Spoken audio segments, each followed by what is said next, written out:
Welcome, everybody. I'm joined today by Big Jeff, as you all know, and I'm sure you all know who Dave Agata is. Hey, Dave. Hi, everybody. So I figured some people may not have heard your story. I'd just like to go a quick overview of things. I mean, if they really want to know more, I'm sure they can go to your channel and watch your video. I will put a link of your channel into my description at the end of this. And I guess it all starts what happened in 1985. Yes, in 1985, I happened to be jet skiing on the beach on the day that Penny Bernstein got assaulted.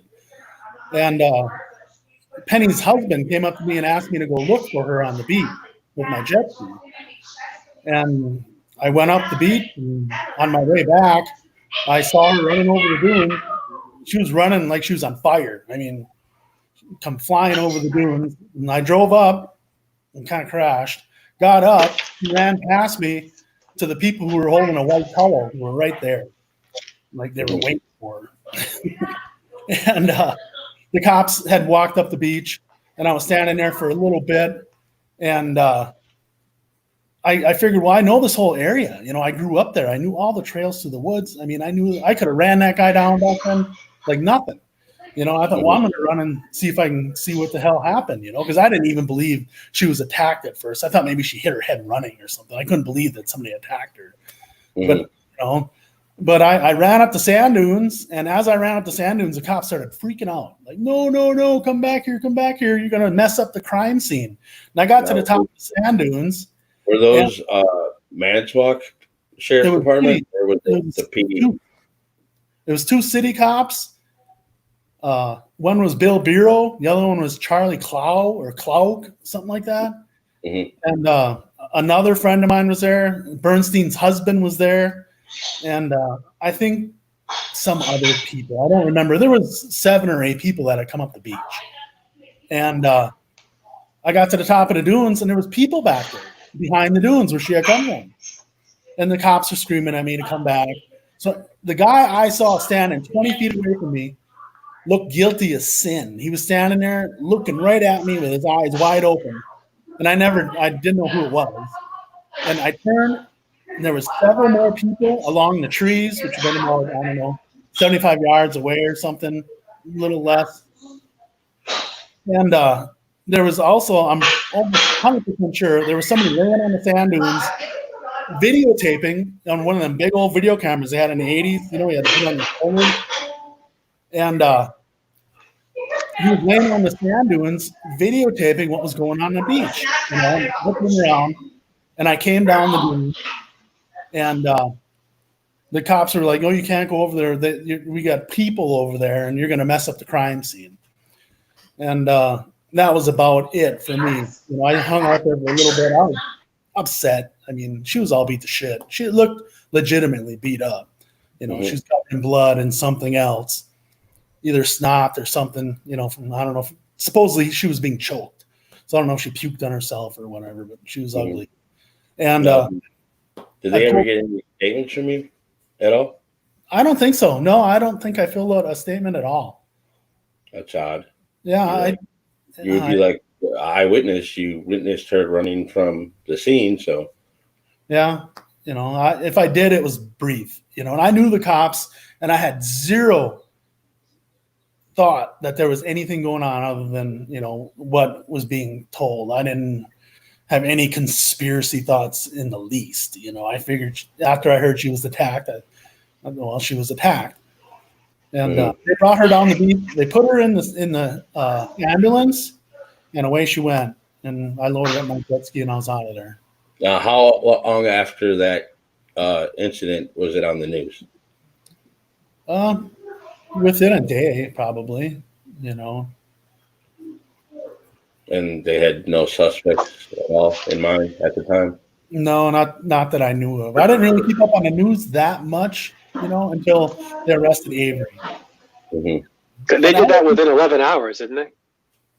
Maybe. You know, it's hard to remember. You know, I didn't have a newspaper subscription or nothing. Yeah. So I didn't.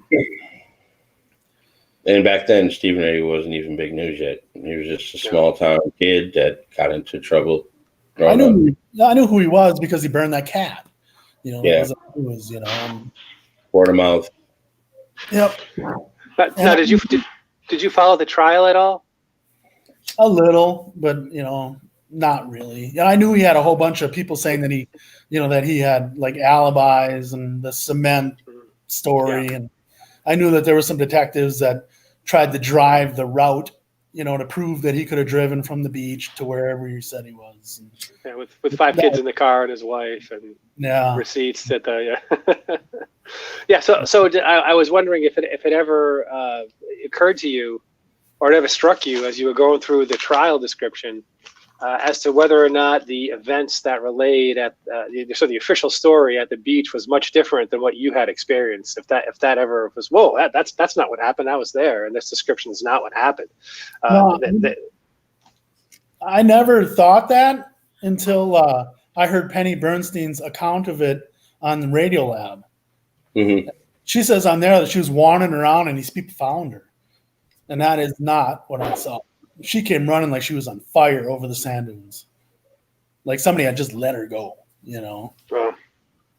And that was like one of the first flags. I was like, why would, imagine she was hitting a head or whatever, but her account didn't match what I thought. How could so many cops get there so fast? Do you think that this was sort of a hit, a setup? Yeah, well, part of the story is if you watch my videos, this is when jet skis were first coming out. And we were like some of the first people that were riding jet skis down there. And there was people calling the cops on us. So I was waiting for the cops to show up, because we had been harassed before. And I was watching, and there was cops driving by like crazy. There was a county cop. There was the undercover cops. I knew who the undercover cop cars were just because it's a small area. You got to realize this is a super small area. You see the same people all the time. You know who all the cops are. You know what they drive. And it was like a parade. You know what I mean? There was all sorts of stuff going on. And looking back now, it makes a lot more sense, But well, Greg Allen was under surveillance during the time, and for some reason, the cops that were watching him got called off on another call, and that's when he was able to do what he did. Yeah, and I never knew who Gregory Allen was or nothing until this thing with Stephen Avery in 2003. So I went on the internet and I looked up to see what Gregory Allen looked like, and he looks an awful lot like the guy I saw standing right there in front of me. The sad thing after all this, nobody's been charged with the attack on Penny Bernstein. Statute of limitations. After Stephen got released, they never pursued charges against Gregory Allen. And he was already in prison in the first place, so they figured, why not, I guess. They got like a 60-year sentence or something, right? So it only would have sort of been a vacation for him, right? He was able to go on and do this to other people. So, yeah. And the fact that he's calling her after Stephen's arrested, and still the department ignores it. Yeah, it's weird. Didn't they would have had Avery locked up by then, right? Yeah, he was already locked up. Yeah, so I don't know. I'm being from the area and knowing all the people that were kind of involved with him, I would bet that they were in on it. They brought him there and sicked him on her. Yep. It's the only thing I can, Well, we know for a fact that Vogel had prosecuted, he had dealt with Gregory Allen before, and every time that he dealt with Gregory Allen had been a sex-related thing, and every single time Vogel let him out, the charges were reduced to something that didn't include something sexual in nature. So he never had to register as a sex offender or anything like that, if even that was a thing at the time. But if you look at it's either 2 or 3 times that Vogel himself dealt with him, it was swept under the rug the true nature of that crime. And I'm aware of that from the Deb Strauss testimony at the her deposition for the 1985 thing. Her report is quite revealing of what Peg Lautenschlager chose to just blatantly ignore. So it's just amazing to me that happened. Yeah, Gregory Allen, when he was living in Manitowoc, I didn't know this until much later either, but he was working at Weyerhaeuser, and he had like a good job. He was like a foreman at Weyerhaeuser. And that's one of the places that you don't get a job at unless you know somebody. And you surely don't get a foreman job or whatever he had unless you really know somebody. And if you know, when I talk about this sex club and all these sick assholes that live up there, they were probably hanging out with this guy and partying with him. And he was just like a loose cannon. You know what I mean? He was hanging out with probably Vogel and probably Ziegebauer. Mm-hmm. And who knows who else, probably Kasurik, they were probably all hanging out at these sicko six parties that they have. And somehow they had a beef with Penny. Maybe Penny didn't want to join. Penny was a business owner with her dad or their husband, the Bernsteins. And they used to own the Herald Country Pole. I mean, they're like hooked, connected in the city. Yeah. So they either had a beef and they wanted to sick Alan on her to teach her a lesson, or she was in on it and she took one for the team, whatever they did. And I'm telling you, these sick, perverted people do sick, perverted shit all the time.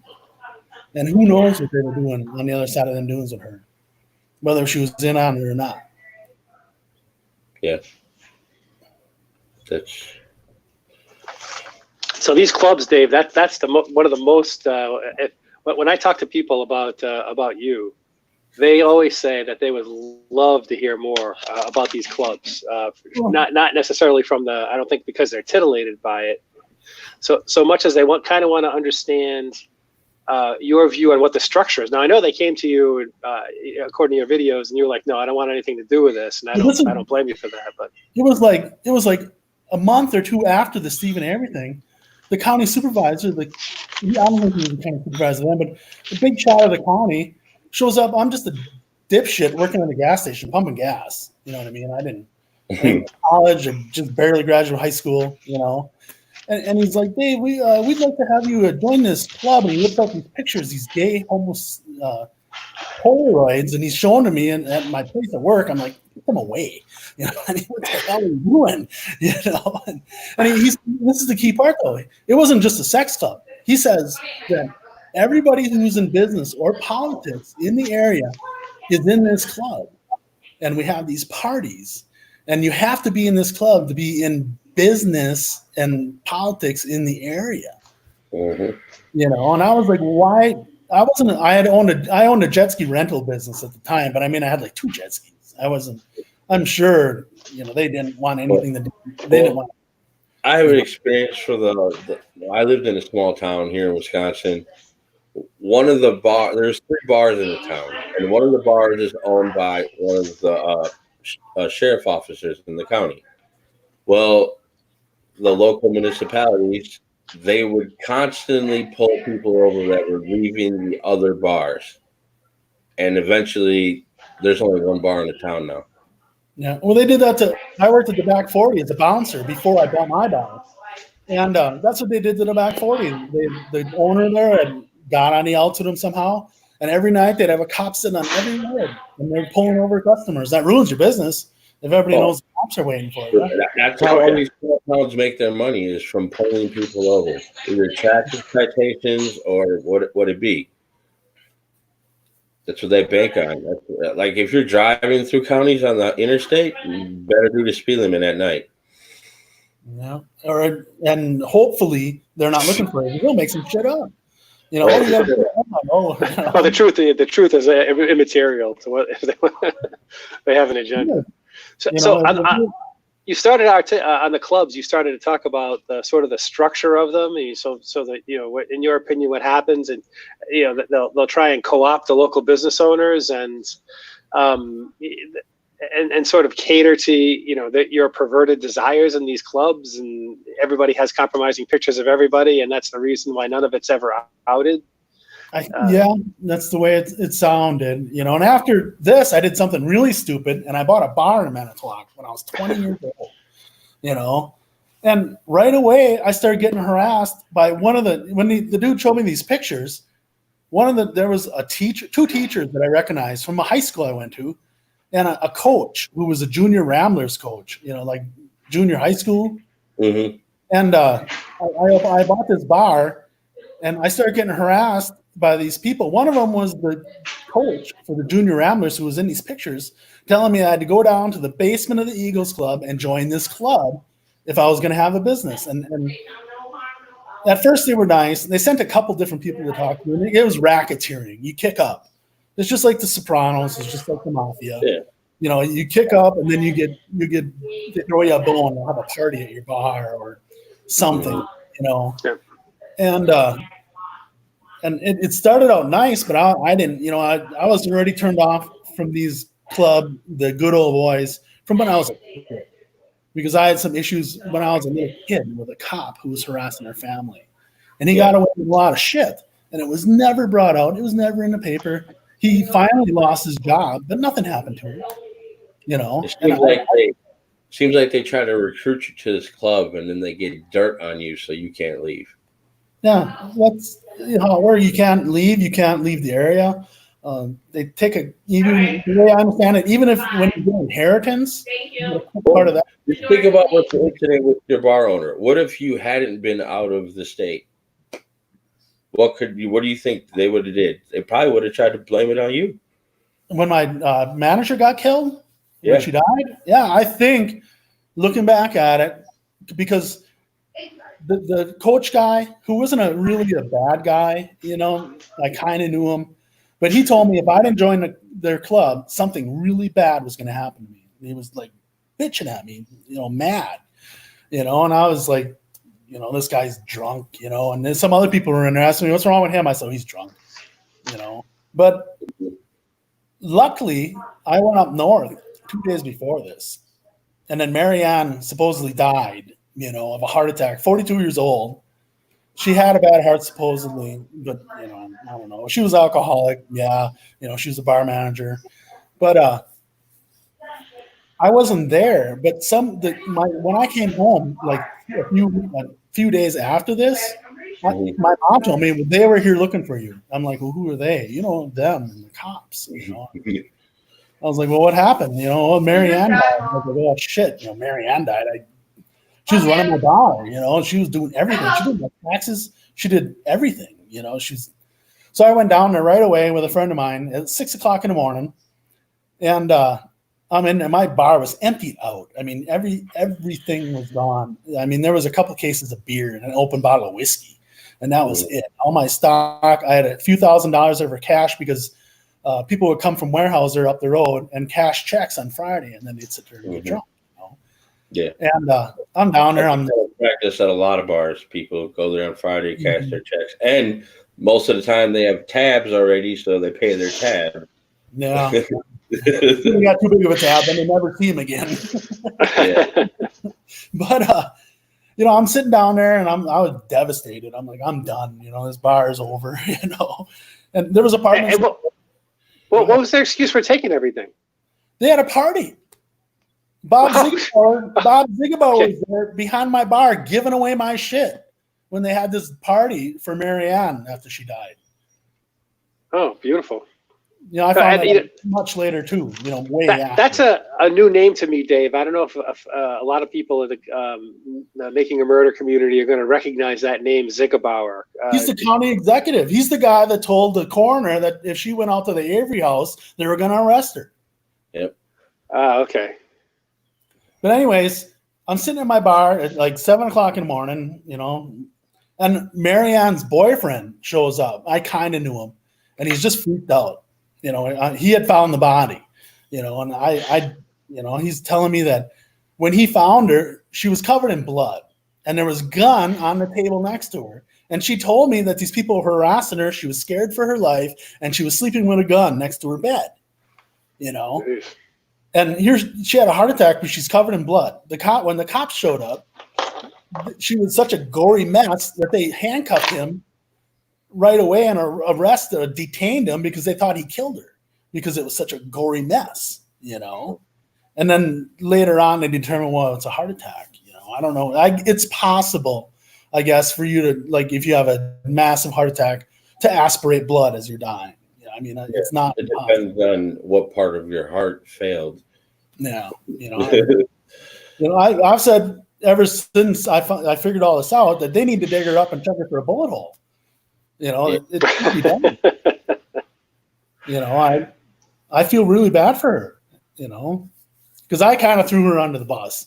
I didn't take as much maybe precaution as I should have. You know, the last thing she said to me, I said to her, well, Marianne, when I get back from hunting, we'll go to the cops because they were harassing her so hard.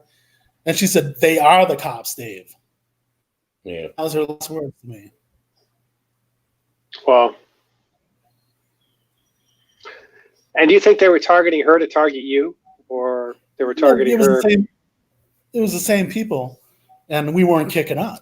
And she owed them money too.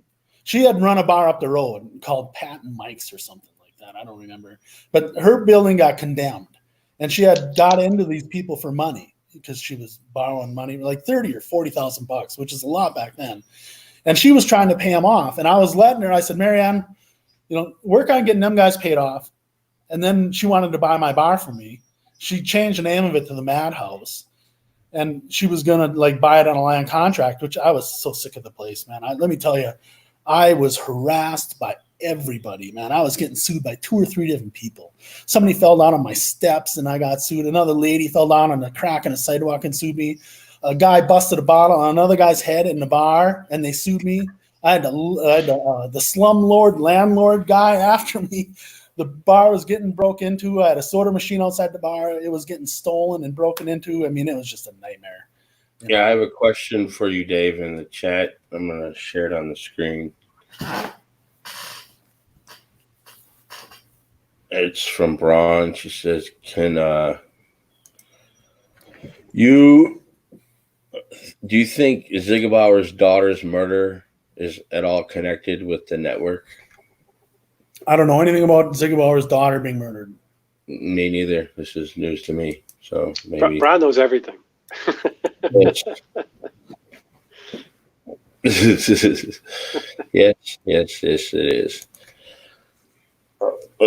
Well, lots of names in this case people aren't familiar with that should have criminal records.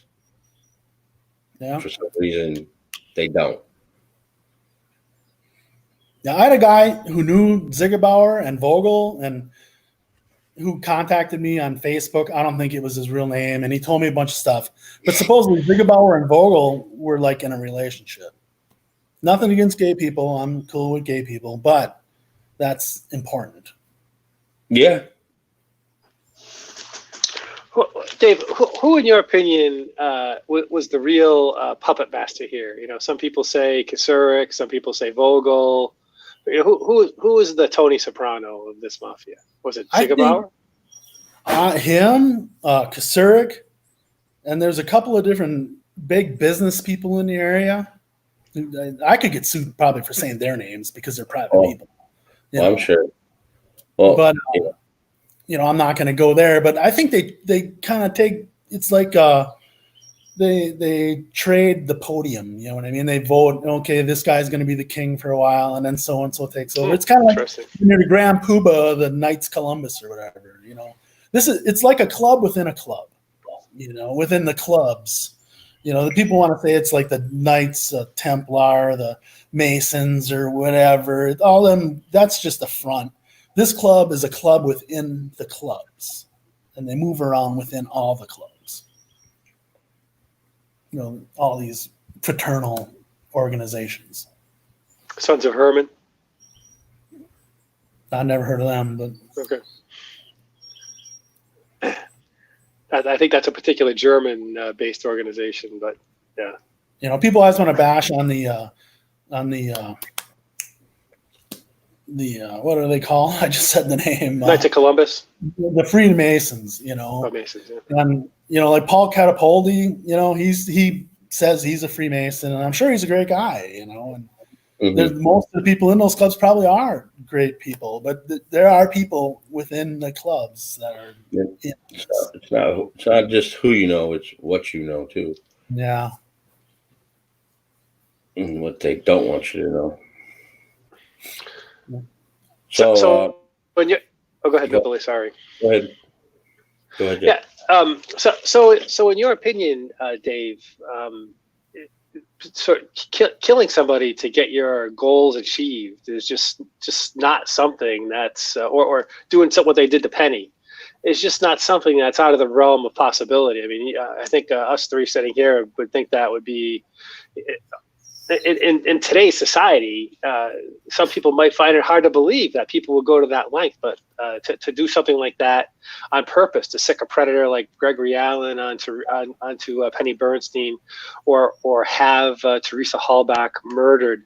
But what I'm hearing is that, you know, when the club is threatened, if the power structure within the club is threatened, if the club itself is at risk of getting exposed, nothing is too far to go to get your.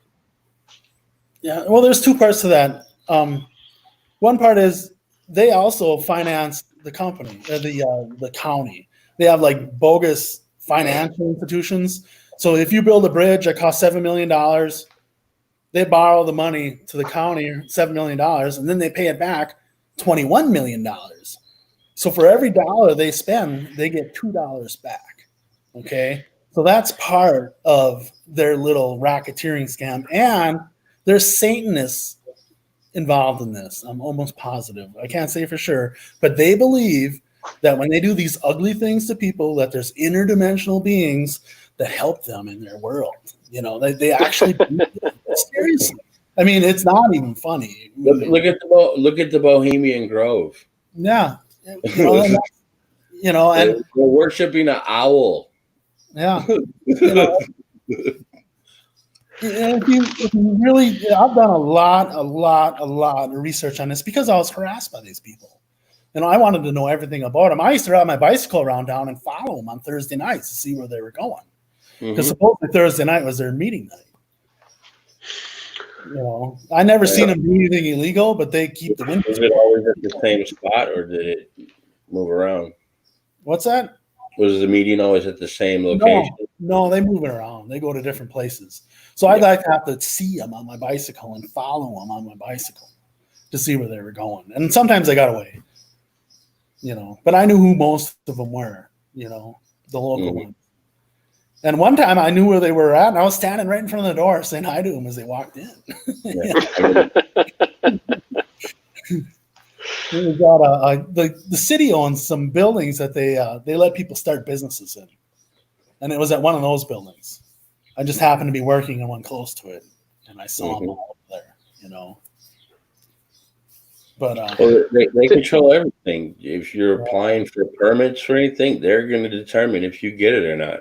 There's another guy who contacted me who lives in Seattle, in Washington, and he was out with his wife and his family at some campground, and some kid from Manitowoc, some 20-some-year-old kid, was there, and this 20-some-year-old kid told him he was on the run because he was involved in this Teresa Halbach thing, and he had blood on his hands, he said. And this guy contacted me because he saw my videos.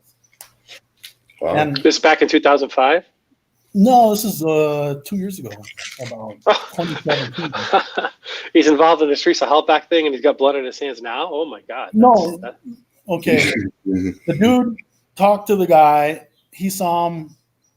It was like in the late, like around 2010, something like that, is when he saw this kid at this park. And then this guy started watching the videos, my videos after that. And then he contacted me, and he told me about this kid who said he was, you know, when they have these parties and they sacrifice people or whatever they do, they're mock sacrifice or whatever, they get actors. Okay, all the big shots, they all stand back. They don't do nothing, you know, but they want to watch. And they get these other people who they're actors, the people that do things, to do the ugly stuff. Like Gregory Allen, he was an actor for them. they all stood there and watched him do whatever he did to Penny. I'm sure none of them touched her because they don't want to get any of their DNA involved, even though back then they probably didn't know much about DNA. But nowadays, especially, they get some peon to do the dirty deed, and they all stand around and watch. And I'm on the fence if she's even dead. Oh, I'm on. I want to clear something up. Everybody, I don't know why they think this, but when you were camping and you revealed the RAV4 that was next to you, they think that you bought that you own it. No, we were camping there, and it was covered up. The dude who lived there wasn't there. He was, and me and Sandra were talking like, that really looks like a RAV4, because we looked at down in Mexico where I was. They must have brought all the old RAV4s that were all in the United States down to Mexico because everybody's driving them, man. They're all over the place. I mean, I saw blue ones and green ones, and we were always talking about them like, oh, look at that one's got the trim painted, that one doesn't. That one's got this, that one's got Did that. it have a sunroof? I don't know. I didn't take the lid off. But sure as shit, we're like looking at the thing covered up, and we're like, that looks like a RAV4. We pull the thing up. Oh no, shit, the green RAV4. Wow. And then Richard Boyd, he's nothing against Richard. Maybe a little against him. He's a little nuts, but he's always talking about these RAV4s and the misty teal mica. And I watch his videos, and I thought it was just ironic that here I am camped down in Mexico, and here's a green RAV4 like 2 feet away from my campsite. You know what I mean? So I just made that video, kind of as a joke, and I'm being driven half crazy about this RAV4 stuff. 1 RAV plus 1 RAV is 2 RAVs. Where are you? Where are you, Andrew? He's, when Remaker was it that first got there, and they found when Pam and God found it. Remember, he said it looked like the VIN was tampered with, and they never went there again. Mm-hmm. That's how I said that at trial. He said that in his trial testimony. No. Do you think there possibly could be 2 RAV4s, or do you think there's 1? I don't know. I don't even know. That picture of Teresa standing in front of that RAV4? How do you know that's hers? She could have been standing in front of him and saying, I want one just like this. You know what I mean?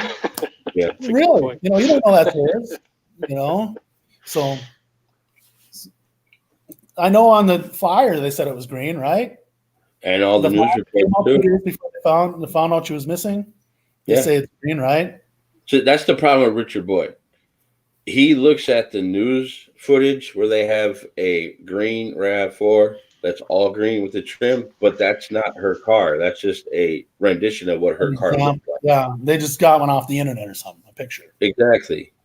Yeah, maybe, And I know all the blue ones and green ones I saw down in Mexico, and none of them looked like a blue or a green. You could tell one was blue and one was green. They didn't change color. That one, somebody, Obi-Wan Kenobi, do you know who that is? Ben Kenobi or something? Uh-huh. Yeah, we don't know.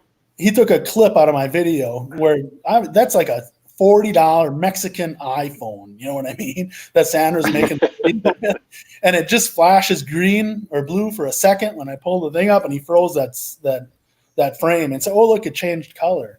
But I'm 100% sure that was just that camera, and my camper's blue, and we had a blue tarp on the ground right next to it. So there was probably a lot of blue radiating. Yeah. It was just a freak that there was one frame of green on there or blue. Yeah, some colors when they're hit with light, they pop, like orange. Why do you think hunters wear them?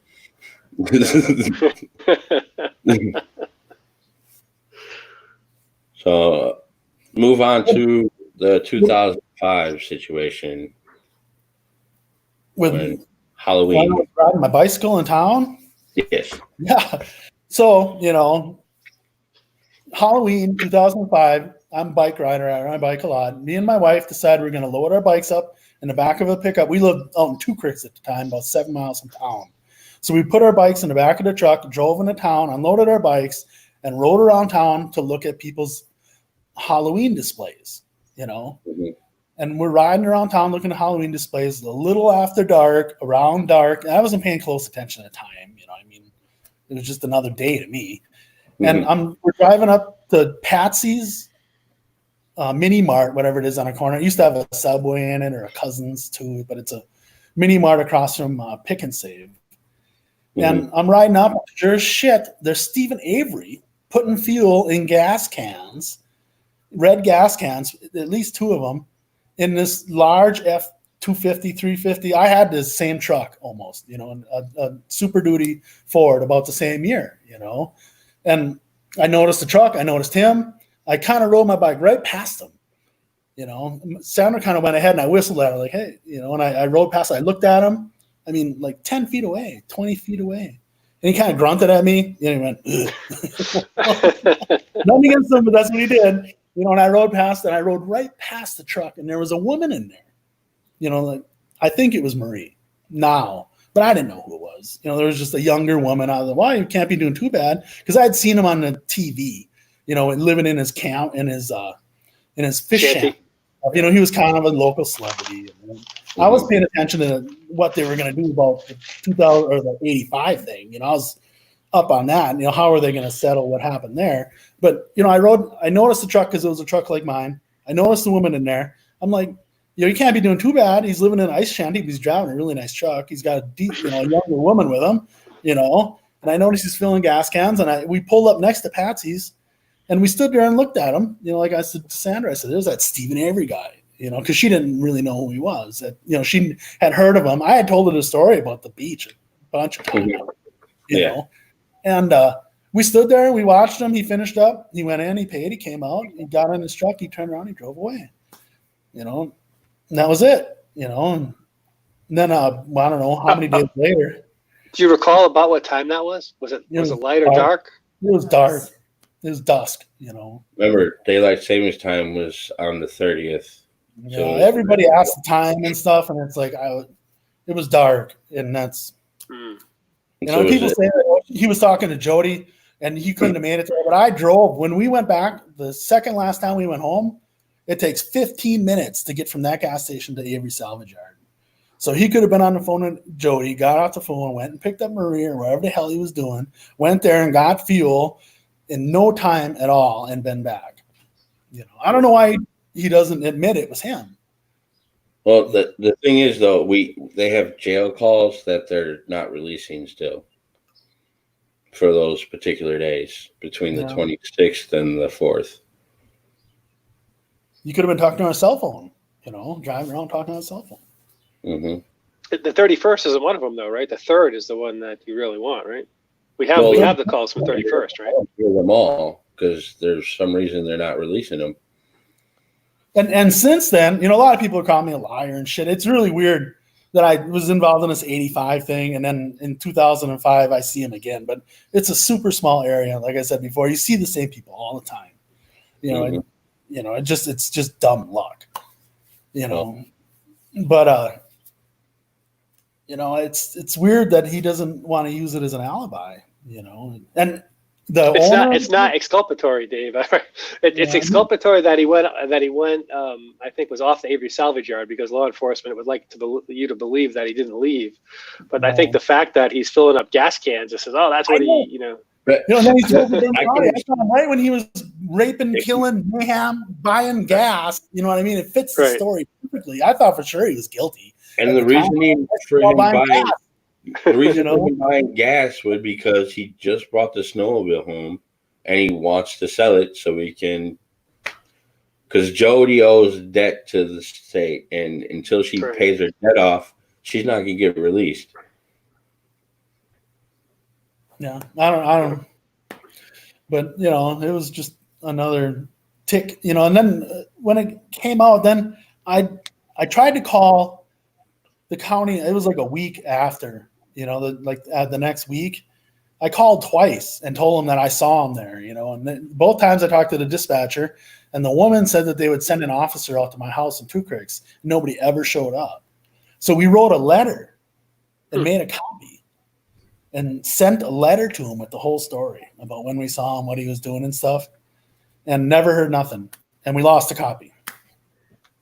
Did you call Manitowoc or Calumet? Manitowoc. Have you heard Dave's voice on the dispatch mill, Billy, and not realized it was him? Well, if he called after the 12th, we wouldn't hear anything. And there's Manitowoc's dispatch is edited. We don't have its entirety like we do Calumet. There's only 79 calls. 79 between the 3rd and the 12th. That's it. And on the 4th, 0. And by the way, the owner of the fuel station talked to somebody here recently and said that the person who was working that night saw him also. And I had some kid who was at the gas station with his parents that night who saw him there contact me too and say, yeah, he saw him in that truck filling gas cans. The kid even told me what pump he was at. I never said what pump he was at, and the kid knew what pump he was at. You know, so I'm not the only one that saw him there. I know we had a question as to whether it was diesel fuel, right? We know what pump it was. It was gasoline. Gasoline. Okay. I just noticed it was gasoline. You know, I don't think they had. There was no diesel pump at that pump. The diesel pump was on the other end. So I'm assuming after you called your information to dispatch, you never had a follow-up whatsoever? No, they never showed up at my house ever. And that's why we sent a letter. I didn't want to go down there. That's like going into Satan's fucking clubhouse. I'm not going to go to their Christ. They might not come out. You know. Have you ever tried to get in touch with Kathleen Zellner, or she tried to get in touch with you about that? Well, something weird happened there too. Right after I released my videos about this before Making a Murder came out, so people wouldn't say I was jumping on a bandwagon or something. You know, I knew about all this, and I made my videos before Making a Murder came out. I knew it was coming out, but I put it out before.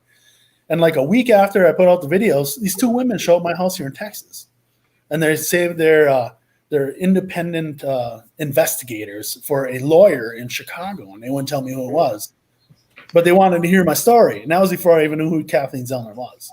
That was before she took the case.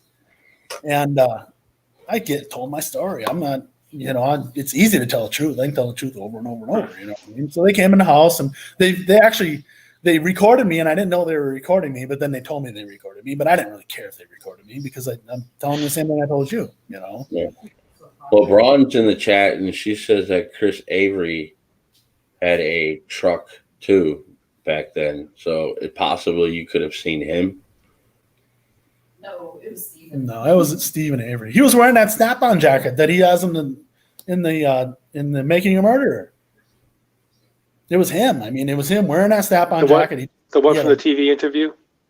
When he was walking. Yeah, he's in Milwaukee going into the courthouse. Yeah. Red and white Snap-on jacket. Yeah, accompanied by Jody. That was before she got rearrested for another DUI. You know, I thought maybe the woman I saw him with could have been Teresa Halbach. At the time, I thought he was guilty of sin. You know, I thought I thought maybe he had her in there with him, and he was holding her hostage in his truck while he was getting gas to burn her body or something sick like that. You know. Yeah. Well, back in 2005, I was 24. I was about to have a kid, and this was on the news every single day. You couldn't get away with it. Talking to my parents, my father was like, "Oh, he's being framed again, 100%." So I was listening to what he was saying more than what the news is saying, because my dad, he's been around the area. He knows. I mean, he was a biker. He was in the Heaven's Devils biker club. I don't know if you've heard of them. They had beef with the Outlaws. And but after the March 1st interrogation of Brendan Dassey, and then second when Kratz does his interview, personally, after that, I thought he was guilty 100%. Well, yeah, I took the bait too on the interview with Kratz and all the sweaty details, you know. I didn't start to doubt it until the trial, and we learned about the key and all that kind of stuff. You know, and I was on local. They had like a local forum. The Hale Times Reporter had a forum, and I was on there, and I was the only person that would say that he might have been framed. And boy, did I take a lot of shit for it. You know, because after knowing what I had saw on the beach, you know, having that whole gig and all the shit with my bar, and then learning about the key and all the other bullshit they had at the trial. I was like, oh, they did it again. You know, I actually changed my view, you know, thinking that he might not be guilty, you know. I still remember the first time I seen episode 1 of Making a Murder. It was on Facebook. There was a link I seen. Just think if I wouldn't have seen that. You'd be out hunting right now.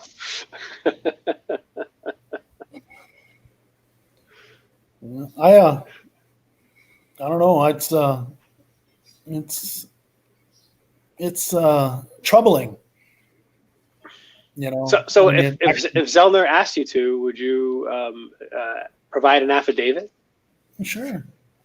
We contacted Zellner, right? Yes. But Sandra contacted Zellner. We sent her an email or something. I called there and. She called and talked to somebody. Yeah. Well, do you send her anything, she responds, or her team responds for her, either or. And then Kristen Franson, you know her? Hmm. She's one of the. She was in direct contact with Zellner for a while. She was like an independent investigator, and I was things that I wanted Zellner to see, I would send to her, and then she sent it to Zellner. I was able to catch some of the interviews you did on other YouTube channels recently too, where you talked about the attorney and stuff and trying to get legal advice. Yeah, I was, it's almost like if you want to be heard, you got to pay a lawyer. Yeah. Really? Yeah. And some big shot lawyer from New York, some guy who was watching my videos, who was wealthy, it sounds like, put me in contact with his lawyer and paid for it so I could talk to him.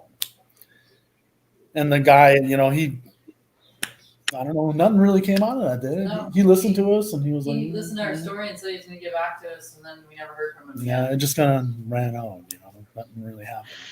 I don't remember the guy's name or nothing. What was the What do I need sort a of lawyer? the angle? What was the angle that they were taking on that interview?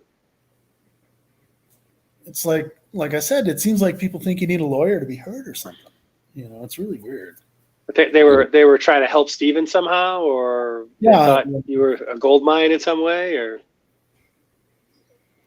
Yeah, it was really weird that people think that you need to have a lawyer to be heard. You have to, in order to, I don't know. It's really messed up. That's why I don't know. This whole Kathleen Zellner thing is starting to turn sour too. I don't know. in what way? She's got way more information than she knows way. That John Freck guy, he blew off a bunch of stuff. This club stuff, what I'm talking about is no shit. There's all sorts of people that talk about it. There's in the area, people are scared shitless in the area of this. Yeah. It goes all the way to the state level. That Lockenschlager woman, her son, Josh Call, he was in charge of the FBI when this all went on, and now he's the attorney general. Yep. I sent everything that I had, everything that I know, I've sent to every field office, every FBI field office in the United States. And I only got one return from the Minneapolis one. And they wanted my phone number in case anybody wanted to talk to me, and that was it. Yep. Yeah. Well, Yeah. Well, it just doesn't seem to me that Kathleen Zellner is page limited on the briefs. Her motion for post conviction. She actually asked for could she have 5,000 more words or so. In her last thing, they told her no, she couldn't have more space. She has a very I'm not a lawyer, but it just seems to me that they have to keep their narrative focused and narrow, and not until until there's a trial can you actually go in and start to bring out some of the stuff that you're talking about. I don't know how much she's not believing you, but right now I just think it's that she doesn't have the space, literally, to put some of that stuff in her current motions. But God forbid she gets Kasurek on the stand. Well, her and John Freck seem like they're more interested in just maybe getting Stephen Avery out, hush hush, loophole maybe. They don't want to touch the rest of the shit because it's way too dangerous. Mm-hmm. That's what it seems like to me. But the real problem is what I'm talking about. Yeah. The fact that there's so much corruption at the top, they can do whatever they want. Yeah. They take the narrative and just run with it. Whatever they think, whatever they make up is what, it doesn't matter what anybody says. There's other people that called in and saw different things. And look at the old guy that saw the RAV4 and the white Jeep or whatever it was driving in the back. Wilmer Siebert. Yeah, how come none of that was in a trial? Nobody even knew about that. all of a sudden now, the people are talking about it. There's other stuff than that too. But like I said, a lot of people are scared shitless. I'm just not dumb enough to be, I guess. Smart enough. Well, you I'm got not, out. I'm not smart enough to be scared. I don't know. Right. But Well, I've had personal experiences in some of the bars in Wisconsin where I brought up Stephen Avery and wasn't taken on too well. They pretty much stopped talking to me and walked away. yeah, well, people, it's people don't like to think that they're wrong. You know what I mean? And they don't want to believe that they were lied to. Everybody's been hating on him for how long? They don't imagine not having to change your mind and actually realize that the guy didn't do it. I mean. Oh, Nancy Grace, and they've had a lot of popular media sort of go against Stephen, and people believe what they see on TV. They believe Ken Kratz, they believe Nancy Grace. You don't get on Nancy Grace or nothing like that unless you have a lawyer too. Mm-hmm. Is that why you haven't been on? I wouldn't get on one. Nancy Disgrace. I'm not looking for money. I've never asked for money. You know what I mean? I this is all just freebie, man. I'm trying to do the right thing. You know what I mean? Yep. You couldn't pay me to go on them shows like that. I would go on it for free, but they don't want that. They don't want you to go on their show for free. Mm-hmm. They want to. They control you with money. And if you could wave your magic wand, what would you want? It's because it sounds like you're almost more crusading against the infamous power structure at the top, or the bullying, corrupt power structure at the top of Wisconsin. And Stephen Avery is just one of many artifacts of that. Yeah. Well, let's start with the corrupt infrastructure in Manitowoc County and see where that goes. Let's really find out what happened in '85. Let's really find out what happened in 2005. Manitowoc is an unsolved murder case of a police officer back from the 1920s that's still unsolved. Yeah, is that the guy in Two Rivers that got shot? Yeah, Leo Roche. Yeah. There's a lot more too. There's another friend of mine. There's tons of cases. There's another friend of mine. His aunt, his mom's sister, was hanging with these assholes, these cops, partying with them, and living with one of them. And she disappeared. And I think her name is Spaeth. She's one of the missing people that they talk about in Manitowoc County. And this friend of mine told me that he knows that they killed her and they probably buried her somewhere. Are you familiar with Lori Deppis? Yeah, not kind of. I remember watching it and I've heard people talk about it, but I'm not 100% up on it. He disappeared, gone off the face of the earth, vanished. Yeah, there's a lot of missing people and shady shit going on. And that Carmen Bootwell, follow all the shady shit they did with her. I speculate on how this could have went down and from another person, who's that? Mark Whodunit? Is that the guy? Whodunit? Hodnett? No, I'm not. Wasn't he the guy that was over on Cuss Road and talked to one of the? He talked to Lear. And the guy said, "Well, they killed her in a building they tore down." Yeah. Everybody knows about it. Everybody knows. But, what I think with the Satanism shit and all their crazy stuff is they probably killed Carmen Bootwell at one of their Satan parties and used her as a sacrifice. Teresa Halbach was probably there. She was probably made over it. This kid who was out in Washington was probably one of the actors. And they used Carmen's remains and her whatever for some of the bones and stuff. And, it all kind of adds up. And it's not like they've never found a dead person in the quarry. So who's to say that they know about somebody that's been killed? They just keep it hush-hush. They know they're going to find bone already. She OD'd on methadone, and supposedly she wasn't a druggie like that. She smoked weed. She was a pothead. She was in trouble for pot. And all of a sudden she ODs on methadone. and nobody really knows for sure, you know. And then they take her body down to Waukesha, and then they cremate it for free the day before they find the bones, or the day of they find the bones. Yeah.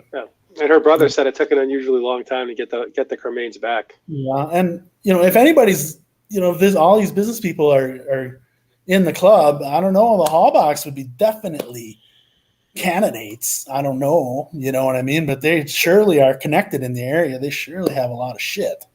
Mm-hmm. You know, and now what's his name? The brother now he's working for the Packers. And How do you, Mike? the thing runs tight into the Packers. You know. Oh, really? The mayor of Green Bay, the Schmidt guy, I know that those guys are not on the up and up 100%. You know, they're one of the. I've had too many close calls with that whole crew. You know who all these people are, and it's very likely that they're involved too. You know, Packers are the only publicly owned team in the NFL, right? Yeah. So that gives Yeah, public true. officials a lot of play at a lot of money, because NFL franchises are worth a lot of money. Yep. yeah. Yep.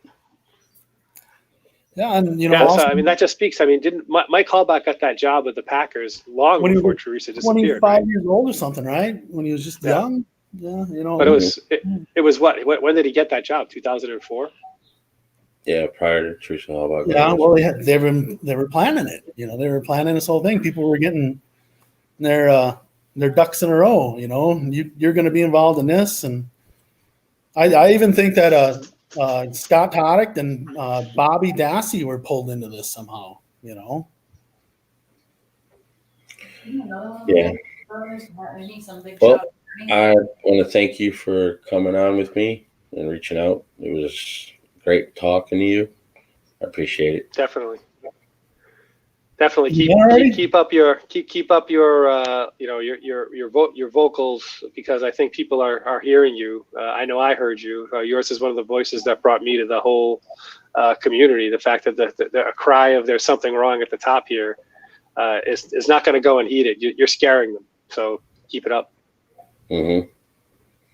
Got to keep talking about it, otherwise it will go away. I don't know. People don't really. I don't know. It's weird how it just kind of fades away. You know what I mean? Yeah. Well, just think if Making the Murder never would have been made. Well, if it wouldn't have been made, nobody know none of this stuff. Stephen Avery and Brendan would be locked up forever, and everybody think that they did it. You know, except for a few people. Me. I didn't think they did it. You know, after I saw the trial, and I would probably still thinking they did it because after the press conference. You know, I'm sure people like Carla and you know, the Avery's family, I'm sure they knew he didn't do it. Mm-hmm. Some of them probably knew it. Like I said, in 2006, my daughter was born January 1st, so my time was occupied with raising her. So wasn't really paying attention to the news after that. Well, I think they did a good job on the show. And from when I was watching the show, you know, one episode I was like, oh, he did it, and then the episode, oh, that's not, he didn't do it. And I was back and forth as I was watching the show. I would think that Barb had several phone calls with him where she was pretty sure she was ready to throttle him. He was right there. Yeah, you know, I don't know, Barb. I don't know. She it had to have been a really emotional time for her. You know what I mean? Yeah. It's hard to think really when you're dealing with all that. They completely destroyed that family. Yeah. They tore it apart. Yeah, you know, and turned everybody against everybody. Yep. But yeah. Well, like I said, thank you for coming on. I enjoyed this, and thank everybody for tuning in. I'll catch y'all some other time. all right. Bye. Thanks, Dave. Yeah. Bye-bye.